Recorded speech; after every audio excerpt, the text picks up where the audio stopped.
All youths should engage in regular physical activity and therefore should be viewed as athletes and afforded the opportunity to enhance their athleticism.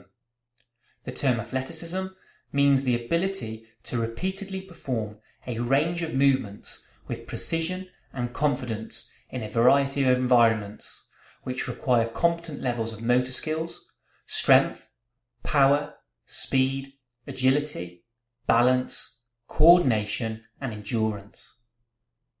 The development of youth athleticism over time to improve their health and fitness, physical performance, and reduce their relative risk of injury and develop their confidence and competence is known as long-term athletic development. To effectively achieve this, on behalf of the NSCA, Rhodri, Lloyd and colleagues produced a position statement on long-term athletic development, which included 10 pillars for success. This presentation, brought to you by Talking Sports Science, will be a summary of the position stand. Before we delve into the 10 pillars for success, the terms youth and young athletes represent both children, up to around 11 years in girls and 13 years in boys, and adolescents, which typically includes girls between the ages of 12 to 18 years and boys aged between 14 and 18 years. Let's delve into the 10 pillars. Pillar 1. Long-term athletic development programs should have health and well-being of the child above everything else. To promote well-being in youth, a long-term athletic approach should aim to develop a growth mindset, self-determined motivation, perceived competence, confidence, and resilience. Engaging in developmentally appropriate, well-rounded training programs from an early age is extremely beneficial for physical health. However, under no circumstance should physical exertion be forced or viewed as a form of punishment. Training should be enjoyable and balanced, with adequate rest to enable recovery and growth processes to occur, and to avoid the risks of accumulated fatigue and the associated risks of overtraining. Pillar 2. Long-term athletic development pathways should accommodate for the highly individualised and non-linear nature of the growth and development of youth. When comparing a group of children of the same chronological age, the variation in physical size and structure is clear to see, and reflects the differences in biological maturity.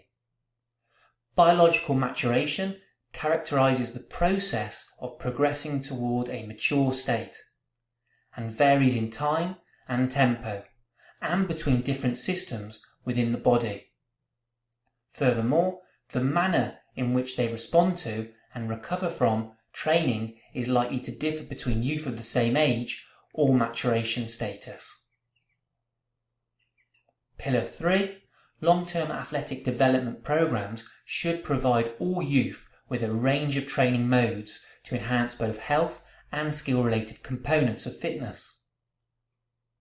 By doing so, children and adolescents can make significant and worthwhile changes in motor skills, muscle strength and power, running speed, agility and endurance performance. Moving on to Pillar 4, long-term athletic development programs should include qualified professionals and sound pedagogical approaches which are fundamental to the success of long-term athletic development programs.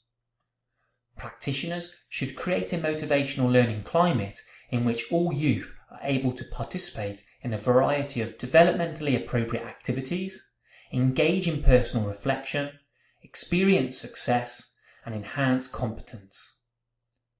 Effective management of children and adolescents will also require clear and well-prepared session structures, effective use of instruction, behaviour management strategies, use of empowerment, and varied use of projection and tone of voice, and a teaching style that inspires youth to continually engage in a lifetime of physical activity.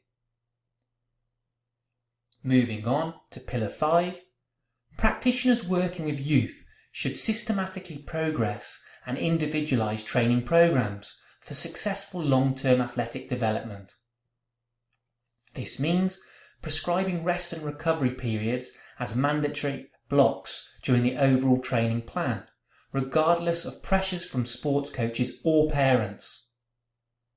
Consider the scheduling of training versus competition to minimise accumulated fatigue, and in the early years, a large amount of time should be devoted to general preparatory training, focusing on fundamental movement skills and foundational strength. And as a child becomes older, a greater amount of time can then be devoted to their chosen sport or physical activity. During growth spurts, practitioners may need to adjust the training program by prescribing opportunities to modify existing motor patterns with reduced loadings. And in the lead up to a sporting event, at least 48 hours of rest before a competition is recommended, and they should be encouraged to sleep for longer than 7 hours per night. Pillar 6. Practitioners should use relevant monitoring and assessment tools as part of a long-term athletic development strategy. The child and parents should also understand the roles of basic self-reporting monitoring strategies, for example, sleep patterns and nutritional behaviour, and the potential impact of appropriate remedial strategies.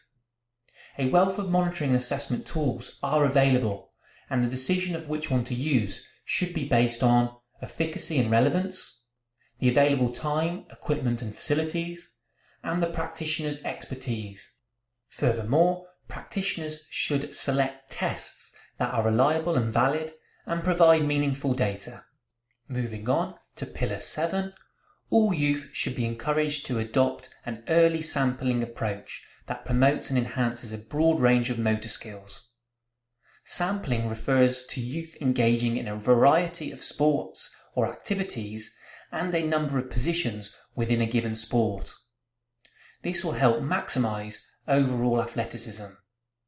Whereas early specialisation, which refers to a child participating in year-round intensive training within a single sport at the exclusion of others, is not recommended, as it can increase their risk of injury and potentially reduce their motor skill range. Moving on to Pillar 8, all youth should be encouraged to enhance physical fitness from early childhood with a primary focus on motor skill and muscular strength development. Coordination and muscular strength should not be viewed as separate entities, but rather complementary components of motor skill performance. Fundamental motor skills include the ability to perform locomotive, manipulative, and stabilising movements. In terms of starting age, when a child is emotionally mature enough to accept and follow directions and possesses competent levels of balance and postural control, they are ready to formally start to train. This is approximately between the ages of 6 to 7 years. However, children should engage in exploratory and deliberate play from early childhood, which include activities designed to develop fundamental motor skills and foundational levels of strength, such as gymnastics or similar bodyweight management activities. Pillar 9. All youth should be encouraged to engage in long-term athletic development programs that promote both physical fitness and psychosocial well-being, regardless of age, ability and aspirations. This will hopefully foster a lifetime of engagement in sport and physical activity and prevent the physical inactivity and obesity crisis currently experienced by many young people. The final pillar, Pillar 10, youth should participate in physical conditioning that helps reduce the risk of injury to ensure their ongoing participation in long-term athletic development programs. Sports participation alone does not provide a sufficient stimulus to develop high levels of athleticism in youth, as many sporting practices fail to provide adequate exposure to recommended daily physical activity guidelines, and they don't allow for individual needs such as muscle imbalances or reduced ranges of motion to be addressed. It is impossible to eliminate sport and physical activity related injuries. However, developmentally appropriate training can reduce the relative risk of injury. And that, folks, concludes the 10 pillars of successful long-term athletic development. Thanks for listening. See you next time.